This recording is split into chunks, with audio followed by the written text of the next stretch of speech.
Welcome back to the People of Fishing podcast. It's been on a little bit of hiatus, but I think we're going to go ahead and bring it back out. I've got some cool guests tonight to kick it back off. We're fresh home from the Open at Eufaula on Oklahoma. Way out there. We had us Florida guys had about 18 hours of driving, and some of us got a little bit longer trips.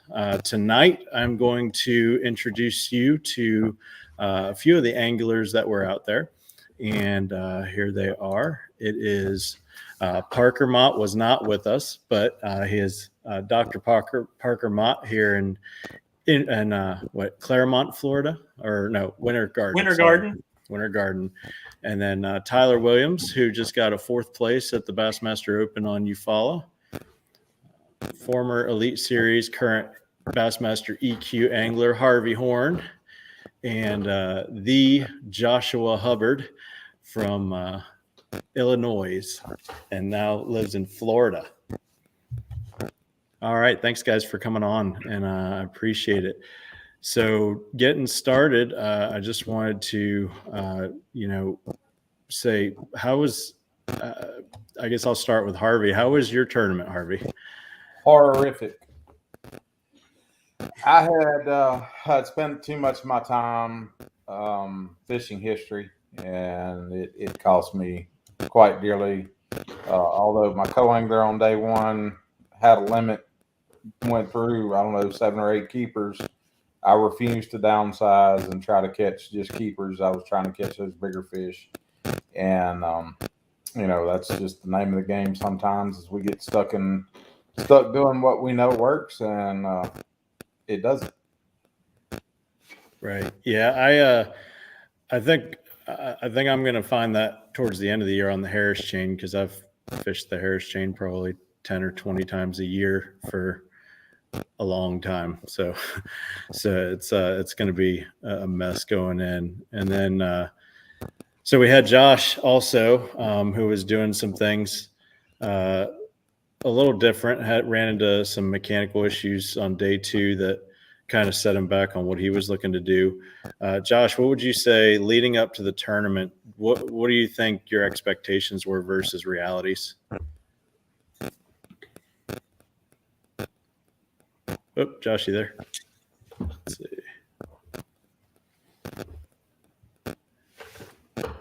I don't know if he's muted. Hey, Josh, can you hear us? There he is.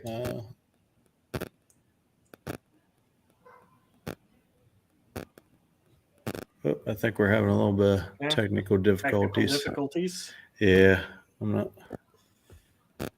not sure. See, moving. Yeah. Now Tyler's froze. Tyler, man, good start, guys. I think Tyler has been in and out of service issues, so I'm not sure. He may have to log back in. Yeah. Go ahead and back him out. Josh, can you hear us? Oh no, he's off too. Yeah, I wonder if they're having signal issues. Maybe pull him out too. Maybe the cell phones. I think they were on. Oh, no, he's still there. Still got him moving down there.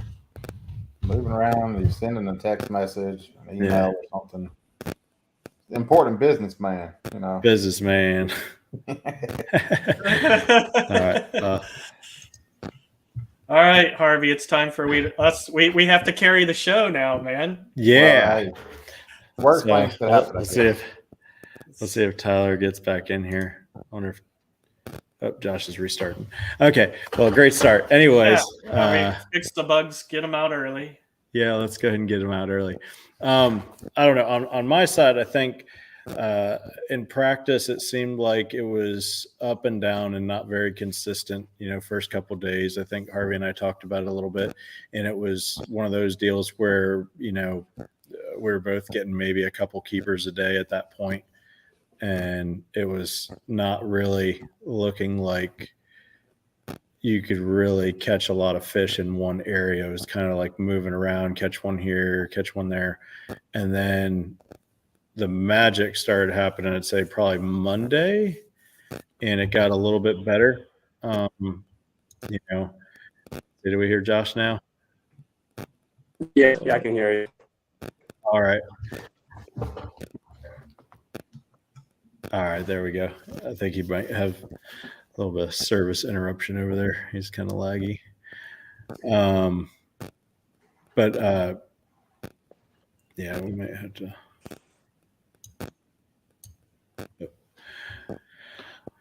All right. Yeah, no, I think coming into to Wednesday, it turned into one of those deals where it was like, I think that we had a lot dialed in come Wednesday, but there was moving water on Tuesday and Wednesday, and I think the difference was, for the tournament for me was the moving water turned off. You had a ton of boat pressure all over the place. And it was just one of those deals where I don't know that I planned for dropping water and the boat pressure that would be there. I knew there was going to be a lot of people on that first bank.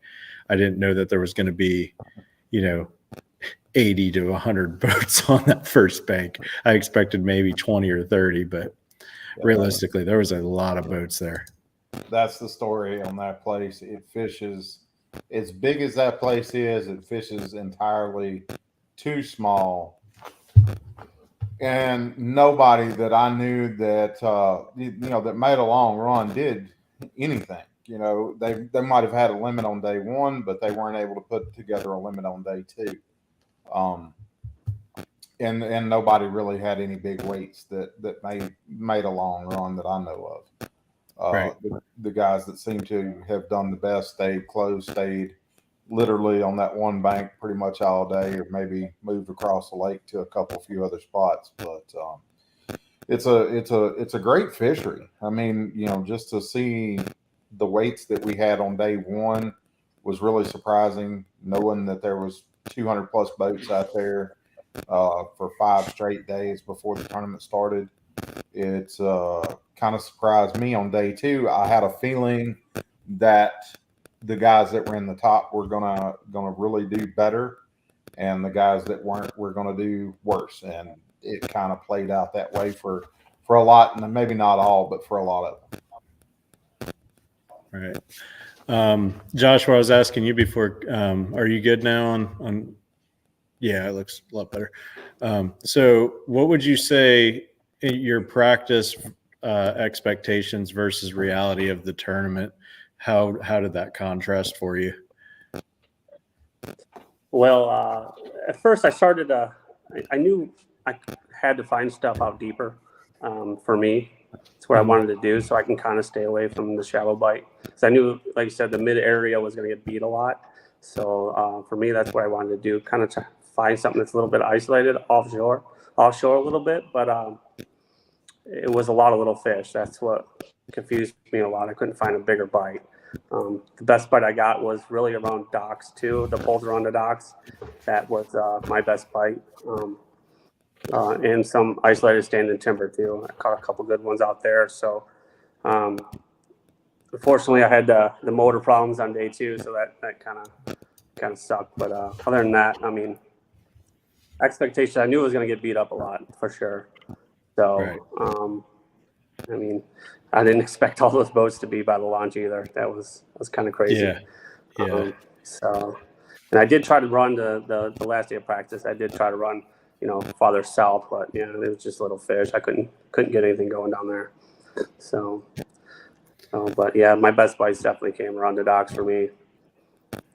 So Tyler got a Tyler Williams from Maine, also 44 tackle pro. He happened to find his way into the top 10, his first top 10 in an open. And also he out on the first day, he outfished everybody on that bank in the first hour because anybody I went past on the bank went by me that knew I knew Tyler went, can you believe it? Tyler's got 14 pounds in like an hour. And so it was pretty quickly circled around the 50 plus boats that were sitting on that bank that that Tyler had him already. And it was pretty intimidating right off the bat that he was in the midst of about 10 other boats when he did it. But Tyler, how do you think well, I was just asking these guys, how do you think your expectations in practice met with the reality of the tournament day? My practice, like, I knew I could catch fish, and I had different bites going on in a lot of different areas. And I was like, through the first day, I would try fishing by the ramp because they kind of raw and the right kind of stuff going on there with old stumps that people were missing. It just happened to work out that I caught 14 quick, so then I was like, okay, I think we're ready for this tournament. And then I decided to kind of stay there, and like I branched a little bit, but I never really went more than like away from it. And then it just seemed like time where I caught a 4-pounder. And it was like one of those kind of deals. Fun fish, but I didn't know what size they would be.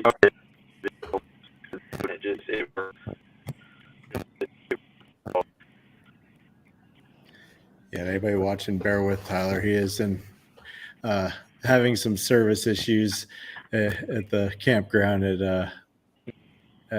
in Oklahoma right now. He has. I had to go to the McDonald's. You're leeching the McDonald's Wi-Fi? But that's life on the road for you.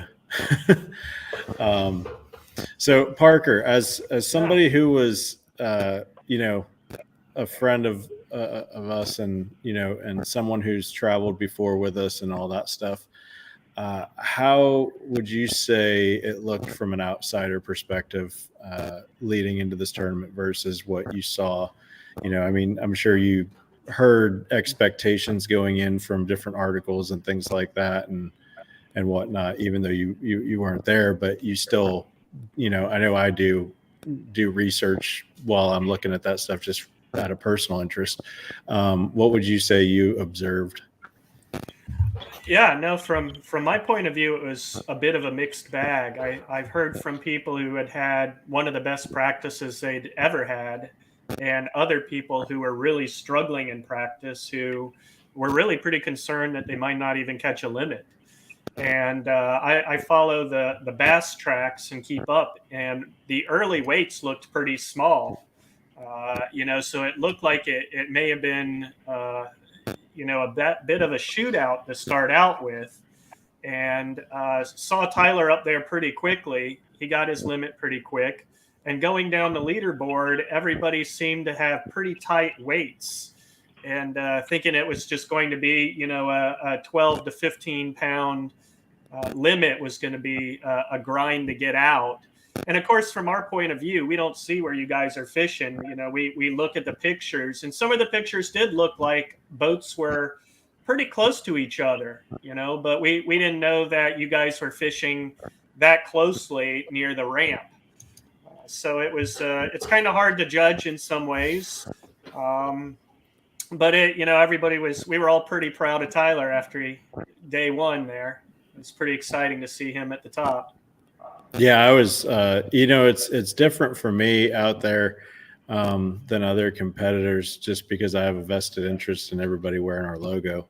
So, for me, when I hear somebody is doing well, I'm excited for them regardless, because it's a win in my book, no matter what, as long as everybody's doing great. So, and that was like on day two, Tyler and I happened to hopscotch each other a bunch on day two in a lot of the same areas. And I kept running by him to check on him, make sure he was doing all right and not panicking and all that stuff, because he was talking to himself in his boat by the time I rolled up to him a couple of times. Yeah, I don't know if Tyler can hear us, but day two, we were all pretty nervous because he didn't report in the bass tracks. So, there was two mind frames. There was like, okay, he's not catching anything. Or the other side is this is all strategy and he's not reporting anything on bass tracks to keep people guessing. So it wasn't until the very end that we got a chance to see what he had. I can tell you that he wasn't fishing around boats as much the second day as the first day. The second day, there was maybe where we were, it was honestly me, him, and I think one other boat for like a couple hours, that there was really nobody in that whole like section of bank right there. I did feel really bad though, because after he pulled up, like about 10 minutes in, I ended up hooking almost a 4-pounder on the riprap, but that was not far.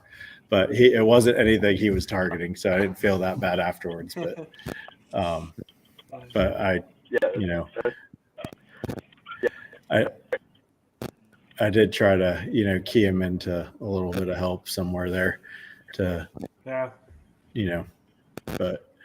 Yeah, no, the best we can go on is just looking at the pictures, you know, and I wish they had a drone shot of what it looked like that morning, like down that bank, because nobody would believe like how many actual boats were there. Why do you think that was? What is it, you know, from our outsider point of view? What was it about that part of the lake that was so unique that drew all the boats there? It's where the fish live. Yeah. That's the main area that they have tournaments out of, and you know, a lot of those fish get released. They go right down that bank because generally you've got a western or a northwestern wind, so that bank gets pounded with wind a lot. Those fish feed there. They end up living there. It's just a unique place that there's thousands of retreads, but there's also resident fish that just live on that bank. Because they've got everything there they need. They've got the rocks for cover and structure. You've got drop offs to where they can get in deeper water. It's just a unique place on the lake that there's a lot of fish that just live there, and that's why we wind up with so many boats on that bank at any given time. I've seen it in almost every tournament I fished on that lake now, and it's always the same scenario. The guys that do well on day one and usually day two, that's where they're fishing. Yeah, the thing I noticed in practice, what made me start there was I knew that was going to get crowded, but at the same time, you know, I ran all over the lake in different ends, and it was the only spot that I could literally catch keepers. Everywhere else, I never felt like I could call my shot and get 5 keepers in one stretch of bank. It was, you'd go through 5 or 10 small ones, and then you get 1 keeper out of, you know, 30, 40 minutes fishing a bank. And during the tournament, it went from, you know, potentially 10 shorts and a keeper to 10 catfish and a short for me. So it was quite a bit different. I only caught 1 catfish and 1 drum all of practice, and then during the tournament, it was the opposite. You know, I could barely catch a bass during the tournament. Tyler, why did you plan to start? What made you start in that exact area that you started? Because everybody else was fishing the bank, but you were targeting a little bit of a rock pile that was off the bank there.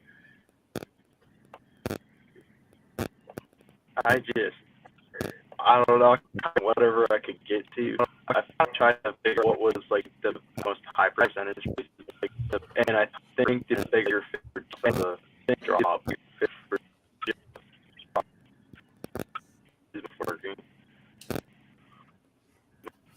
Right. Am I there? Yeah. It was cutting out a little bit towards the end, but okay. At a McDonald's right now, trying to steal their Wi-Fi. With that, only again. Try going in the McDonald's, guys. Yeah, order a 1/4 pounder while you're there. Say, oh, don't mind me. Yeah, fillet of fish. Oh yeah, there you go. Hey, you're not fillet of fish is for like making yourself feel bad, isn't it? I thought that was on the days that like you lose like 10 fish. Days. Yep. How did I have a question, Chris? You mentioned the running water earlier. How do you feel like and any of you can answer this, but how do you feel like the running water changed your strategy from practice into the tournament and then kind of developing through the tournament? I think for me, I was hoping in practice, I knew it wasn't going to last forever, because anytime I've ever fished anywhere that has running water, I always plan on getting it shut off, because it just always seems to happen that way.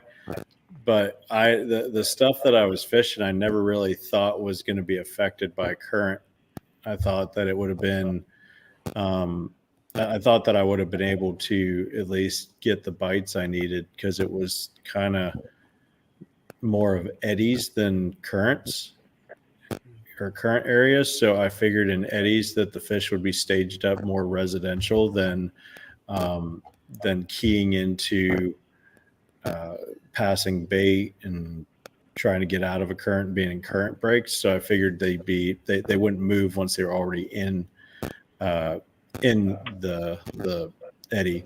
But the thing that I didn't take into account for that I noticed is there was far less bait there once the current was shut off. And so that's why they were stacked in those eddies real well, is because the current had the bait stacked in the eddies. And I think that cleaned out a lot of that bait, and then they kind of dispersed in the white bass. There's so many white bass in that lake that I think as soon as that bait got out in the middle, it was just game over for the white bass. They just, but day one, there was a lot of white bass schooling. Day two, I noticed there was far less white bass schooling on shad, and there was far less presence of shad at all in a lot of the areas I fished. And I don't know where they went or what happened, if it was just they went deep or what, but it just wasn't the same as day one even. And there was no current either day. So I don't know what the change was, if it was a sunny day versus a cloudy day or what, but it just wasn't the same for me. But The lack of wind is what I believe let those shad get out off the bank.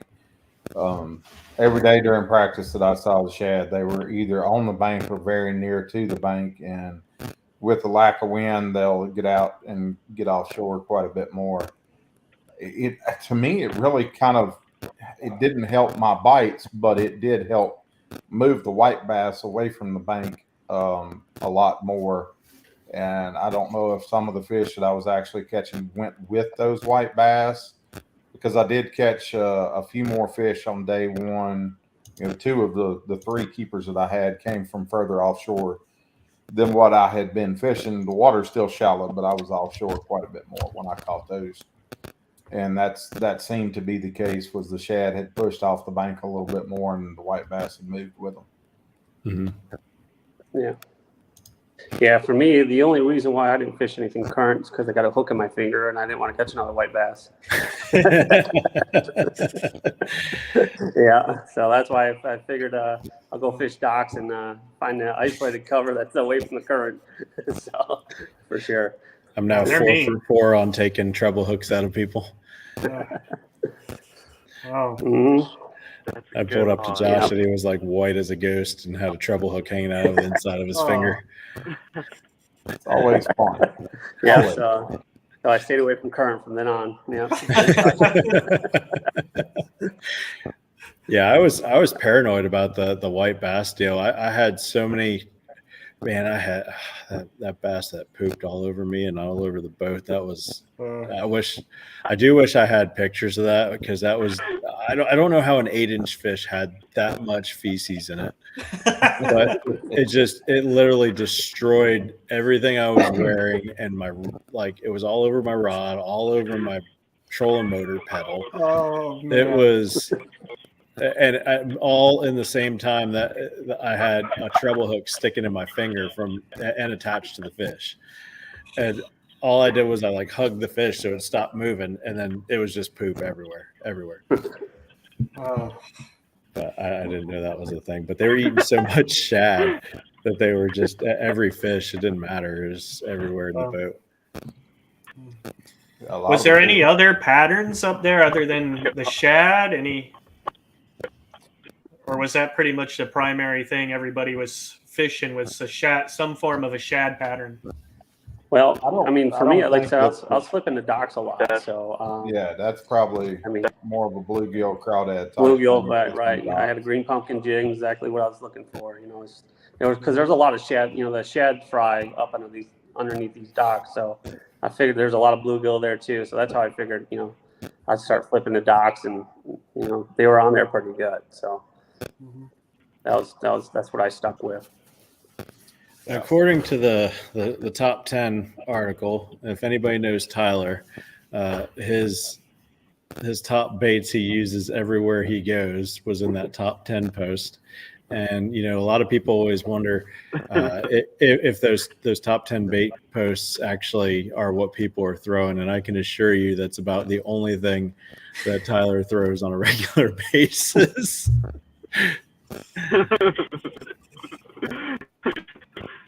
I didn't lie. What made you stick to your guns on the baits other than comforts? What did you see in the lake that made it make sense?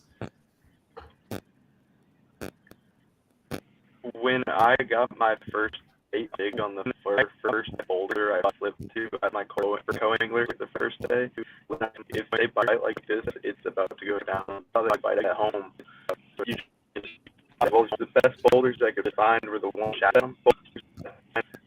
And if I've sat behind Tommy Williams 4 in a row of one boulder and 2 of them were and Jake was on the other side of Tommy Williams doing the same thing on the offshore boulders. Wow. How happy was Tommy? I think we almost fire.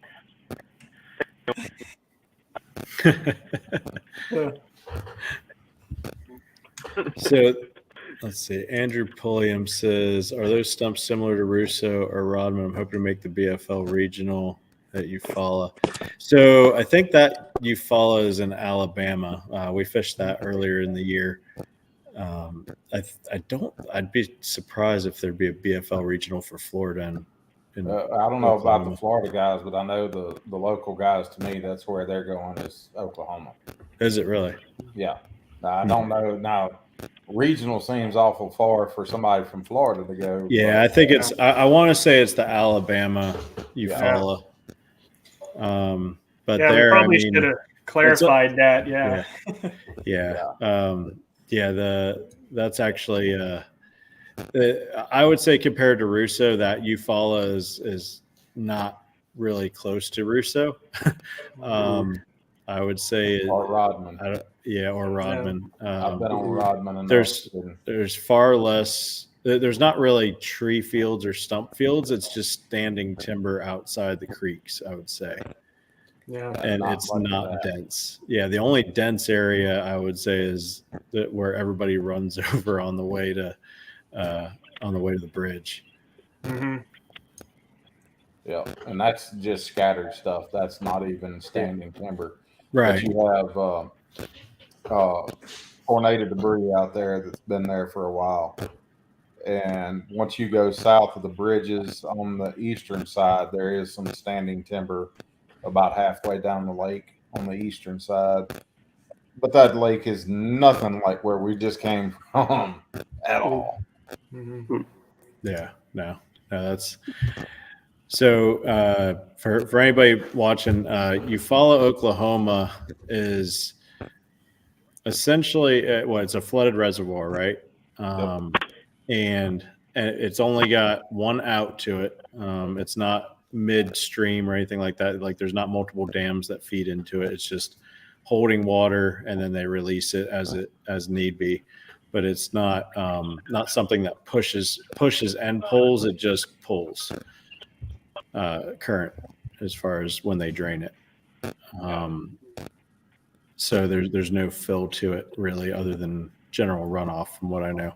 But the way I could describe it is it's primarily rock, clay, and sand lake. There's no grass to be found hardly, although Josh said he found some submerged grass somewhere that he was playing around with some small fish in.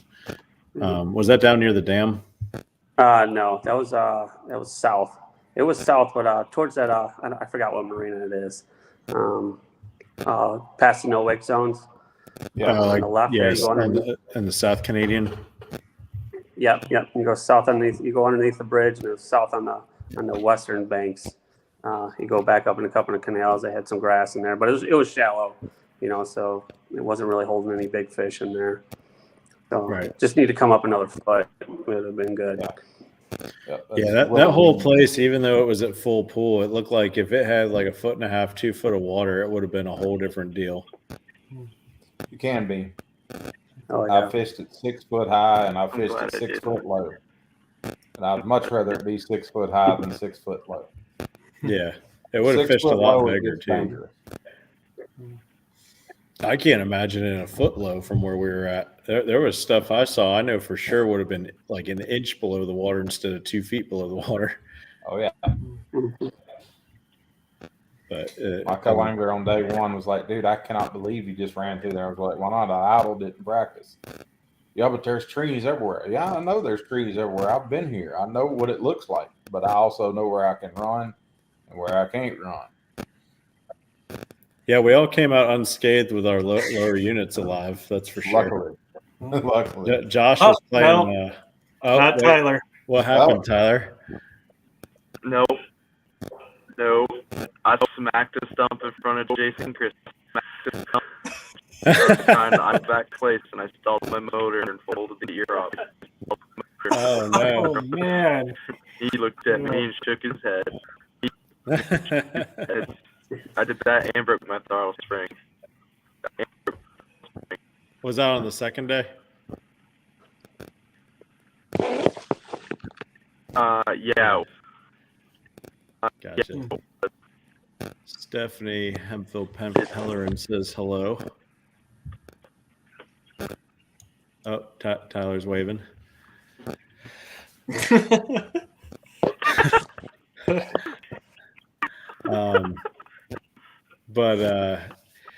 Yeah, I don't know. Josh played bumper boats with some rocks on the regular basis. He's like, I keep hitting stuff. Yeah. Yeah, that was fun. I have a question. I have a question about the crowds. Mm-hmm. And this is the second tournament where there's been a big crowd of boats around. We had just finished up Wheeler, where the majority of the leaders all fished within 50-yard stretch, and we were all boat to boat, on points, on humps, on ledges.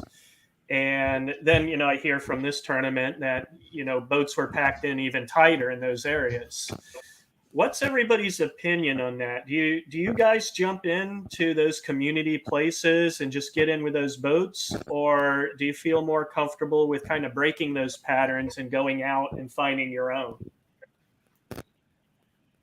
We'll start I, with for Tyler. one, I actually absolutely hate it. I don't mind being close enough that I can actually talk to somebody, but when you're 10, 15 yards away, whether it's a mutual agreement deal or whether it's just because of that's where the fish are, I do not like it at all. I don't want to be, I don't mind being close enough to somebody, like I said, that I can talk to them. 40, 50 yards, I can handle that, but anything closer than that, I'm out. I just got to go. And day two, I did pull up on the bank and fished for maybe 5 minutes. I talked to Dustin DeMarion, and literally as I'm cranking up to leave, Matt Pangrack pulls right in where I'm leaving from and was like, I'm going to go right there. Good. You can have it, because I'm going all the way up the lake somewhere because I can't stand this mess. Mm-hmm. Yeah, I don't know. Tyler, what was your thoughts on that question?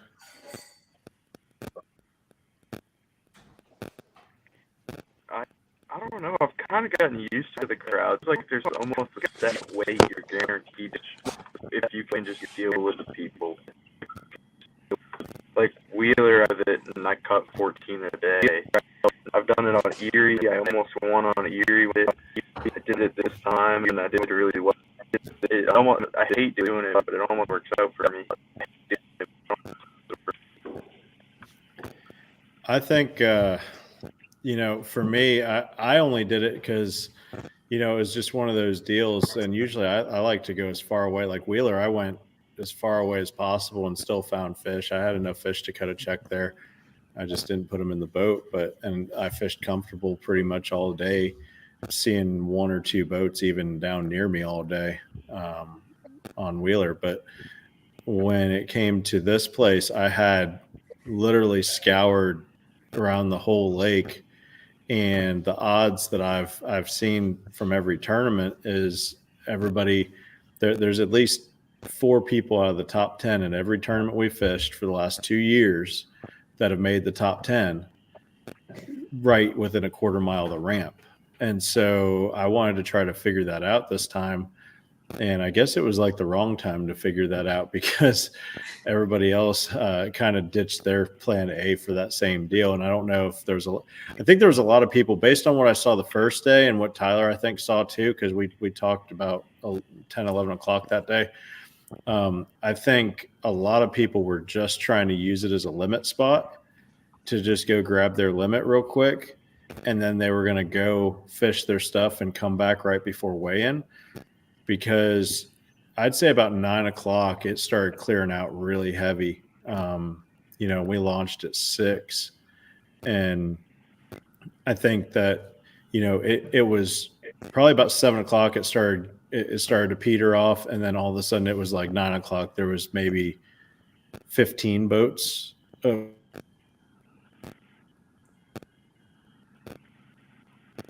the host. Oh. It's his turn to take a. Josh, It did you seems ever like get I'm on the that boat bank to leave like too, everybody else? even though let bear say.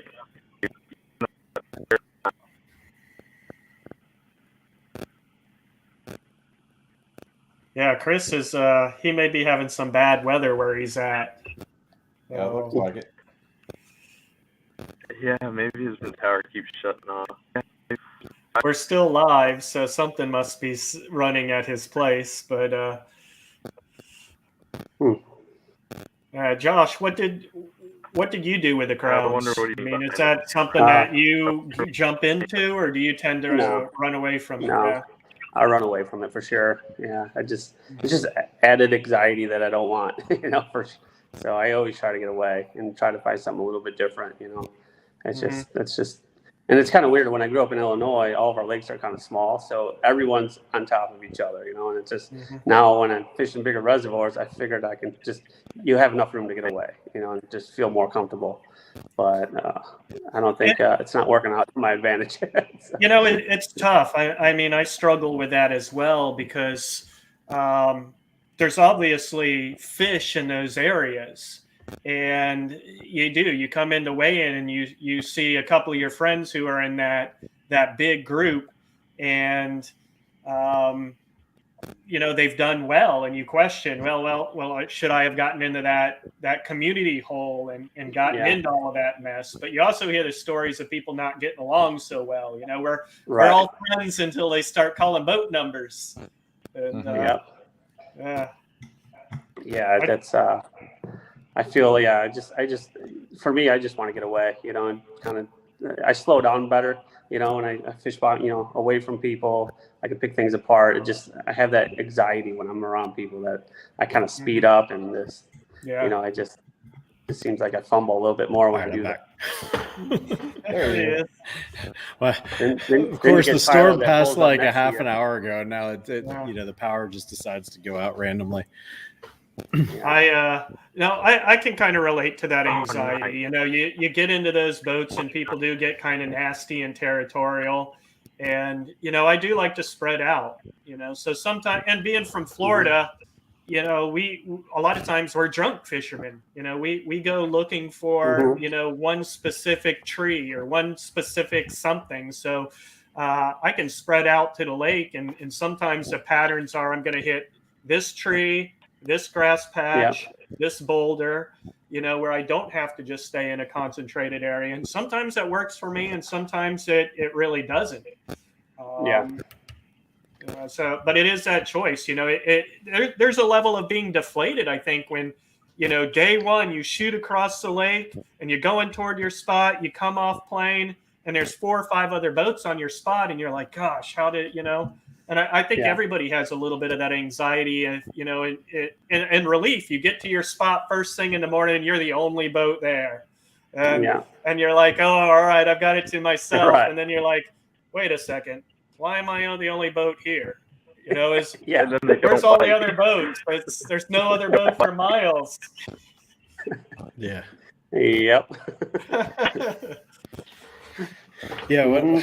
What I was saying is I think I've got to the point now where with the way things have become, it's almost more, and I hate to say it this way, but when you're in a competitive level like that, we've become more about where can I catch that fish than I'm just going fishing anymore. It's not the hobby or the sport that we grew up fishing. And I don't even think it's like ethics related anymore. It's literally a high percentage strategy to say, just like Tyler said, with Tommy Williams, he was, he saw a boulder near Tommy's boat that he was fishing, or not near Tommy's boat, but, around.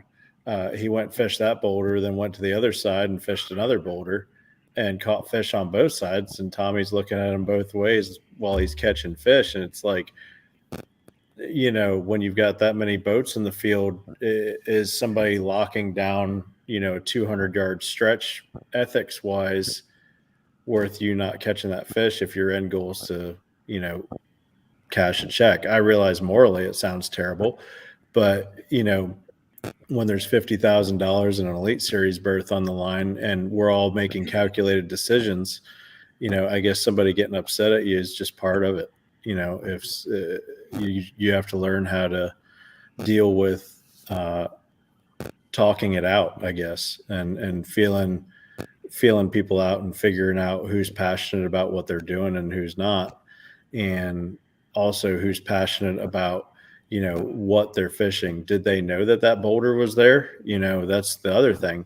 And if you wait an hour to come back to that, who's to say somebody else won't be on it that did know it was there?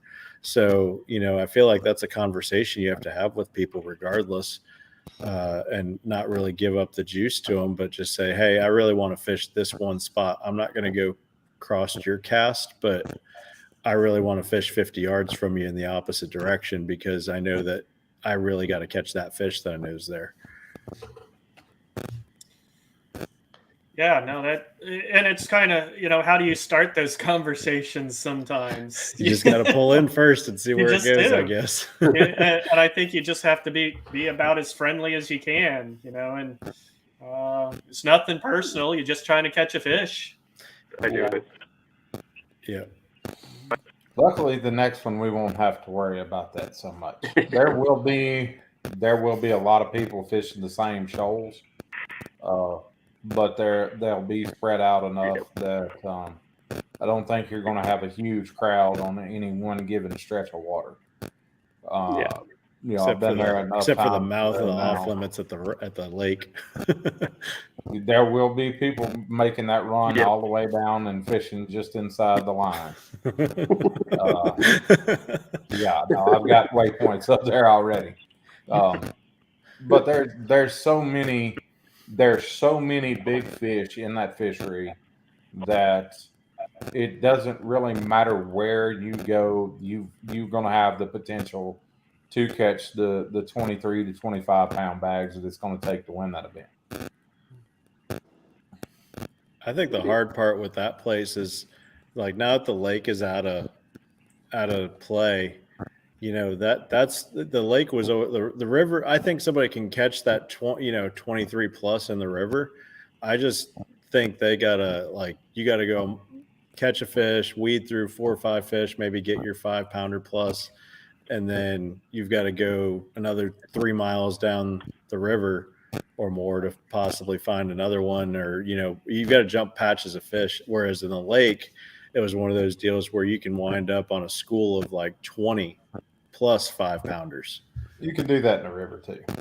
Yeah. And I think, for those who are watching, you guys are talking about the St. Lawrence River. Right. So yeah, I mean, and the whole deal with the river, I think you're going to see more people turn right this year than ever before.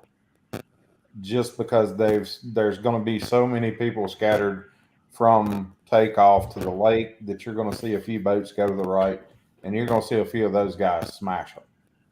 Because there's big ones, like I said, all over from one end to the other, 98 miles of water, and somebody's going to catch them, on all different places in that river. Well, at least Tyler and I are seasoned on the 90-mile runs now. Yeah. Oh, yeah. Yeah. This time it'll be a little softer ride for me. The longest run that I've made My so eyes far won't was hurt afterwards. 127. So where was that, Harvey? the Winyah Bay event in 2019, I ran 127 miles one way to the East Cooper River. Day one, I caught one fish that weighed 115. Day two, I think I caught 1510, which was the third or fourth largest bag of the tournament, and finished one place out of the cut. I think I finished 36 and the cut was 35th. What made you go back there after day one? I knew what was there, and I had a brain fart. Day one, never picked up a spinnerbait. Yeah. Day two, I picked up a spinnerbait, and then I probably started fishing around 9:45, and at 11 o'clock, I was filling my live wells full of water to leave and run back. Now, at Winyah, was that? Did you have to run through salt water on that one? Yeah. So you had to go out into the Atlantic and come back in? No, we didn't have to go into the Atlantic. The intercoastal takes you all the way down to the mouth of what bay is that? Charleston Bay or Charleston Harbor. And that's the main place you have to cross saltwater is the mouth of Charleston Harbor. But even there, you're only looking at about a 2.5, 3 mile run from the intercoastal to the mouth of the river, Right. Where it actually turns into a river. It was definitely an interesting run. On day one, it was slick, calm, no problems. Day two, we had a southeast wind blowing about 15 coming off the ocean. And when we came back, I ran out of gas. Bill Owen picked me up, and we came back in 8 and 10 foot waves into the mouth of Winyah Bay. Pretty interesting. I was glad I wasn't driving that day. In an aluminum boat. Oh, yeah. Yeah.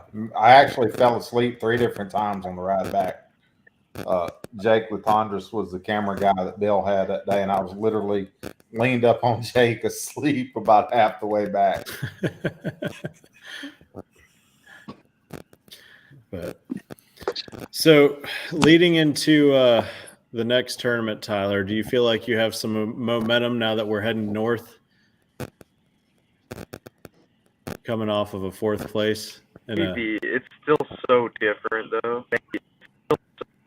The St. Lawrence, nothing like I fished at home, so it's like everybody should crush them. But I used to figure out everything everyone else has to figure out. This is more like at home than anything else. Right. So out of what's left on the schedule, what do you think's your favorite place that we've got left? What do you think you'll do the best at? Ozarks. Yeah. The Ozarks. Yeah, that's a good lake.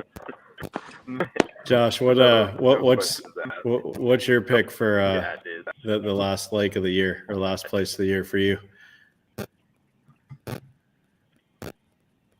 What was that?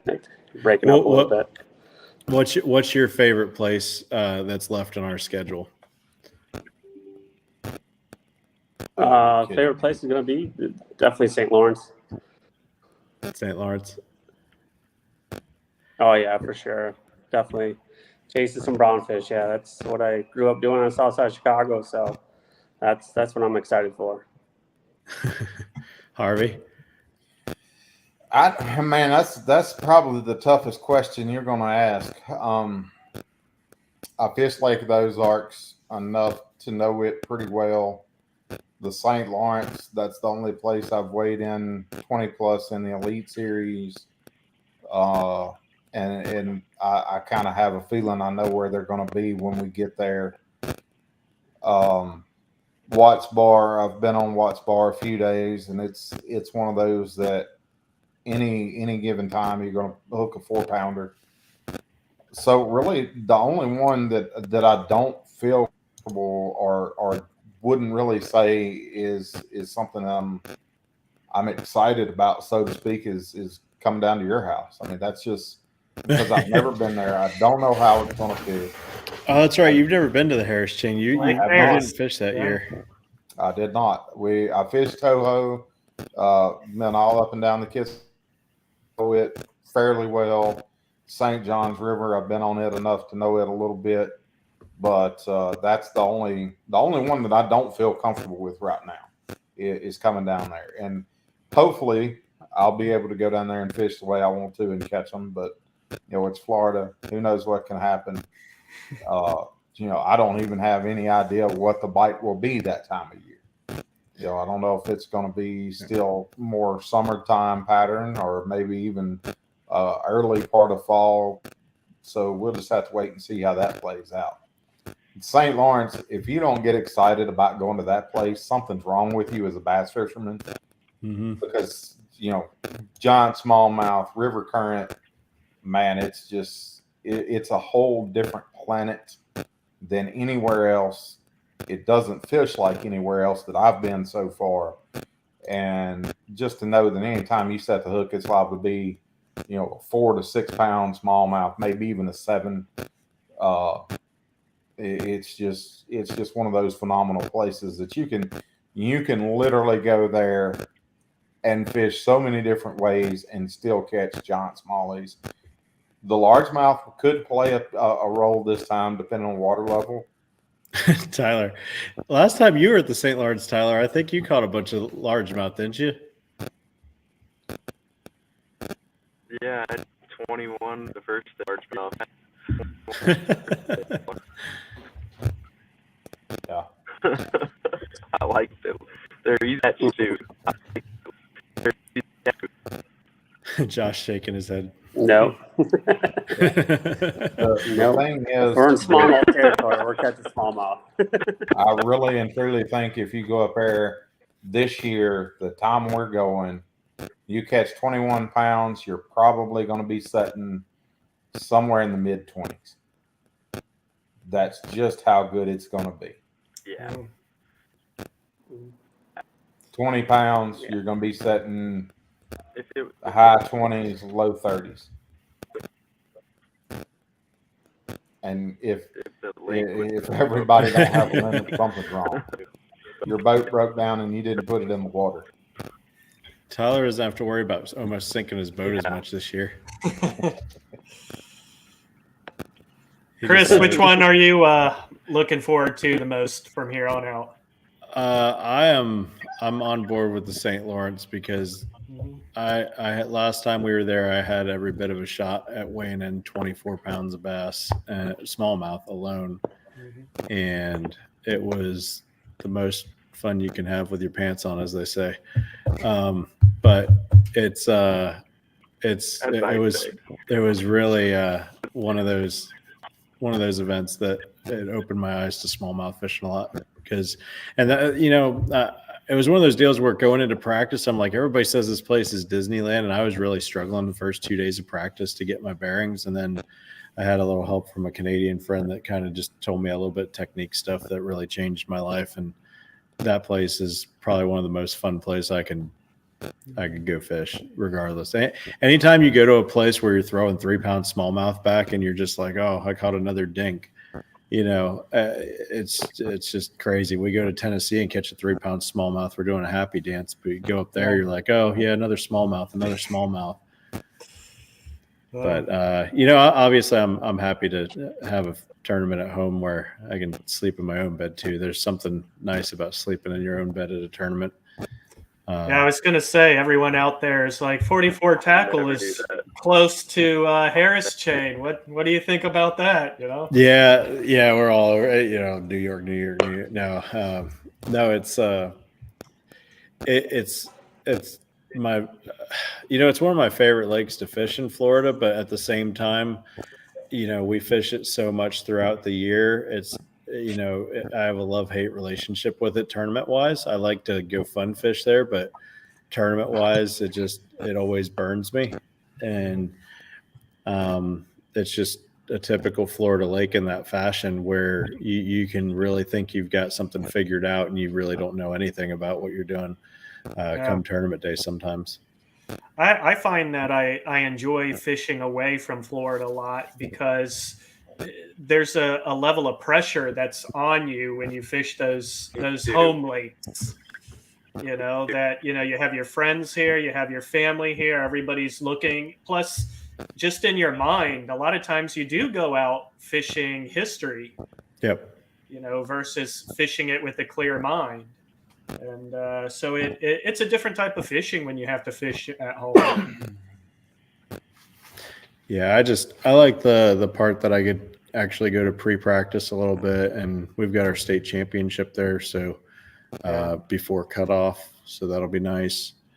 Yeah. And then so I'll have a good pre-practice there, and then I don't know. I feel like it's one of those places that we'll do well there, and I'm trying to orchestrate some stuff for when everybody comes to town to try to do. We're still working on that kind of stuff, but I think it'll be a fun time for everybody coming to town anyways. And then I think the overall expectation for me at the open there is just to live. Just go fishing. Yeah, it's it's the last one of the year. All I got to do is make the classic. At this point, I'm out of the Elite Series race, so it's classic or nothing from here on out. So 0 or hero. I can't worry about where I end up. I just need to shoot for top 10s the rest of the year and get paid and go to the classic. So that's the outlook from here on out. But I have said all year long that the tournament, I told Harvey he could win any tournament throughout the year, and I told Tyler he could win any tournament out the year. I was going to win the St. Lawrence. So. Yeah. I just wanted to be from Florida and win the furthest from Florida lake. That's all I want to do. I don't think Mayor Tyler, either one, will mind you coming in second. Not even a little bit. But I wouldn't mind. I mean, technically, I wouldn't mind coming in second either way because a top 10's a top 10 for me. Yeah. After the year I've had, so I'd be happy with both, it. So how does it feel to cut a top 10 now, Tyler? After coming very close on Hartwell. I don't know. What's funny is I think more excited on Hartwell than I was for this. It's kind of weird. It's a weird because it's like worried about the points now. So I'm just like, I don't know where I finished. I just need to like stay in the points. Yep. Well, you did a good job. You're 19th in points now, and the math on that says you need to make up 60 points, right? Is that what you figured? I closed the gap. It was 100. Right. So on the guys in the top 10, you got to pretty much, get another 10, 20 points a tournament on them leading up to that. So one more top 10, you got it. It's going to be tricky. It's doable, man. Yeah, no, you're definitely in striking distance, and a couple guys that have won several large tournaments that I've talked to over the years have said that they would rather not ever lead a tournament, but to be within striking distance the whole time and take it on the last day rather than have the pressure of leading on the first day like you did at this one. That was interesting. But That was a train wreck till about 3 o'clock. So have you found all the new friends that you never knew you had after a top 10 at this tournament? You're talking to JT about that. I'm like, I have lots of now. People I don't even know are messaging me. So. So now you're going to have people coming up to you saying that they follow you on TikTok. I had to sign an autograph for a guy at the Ozarks and a kayak and forgot that there was 2 L's in Williams.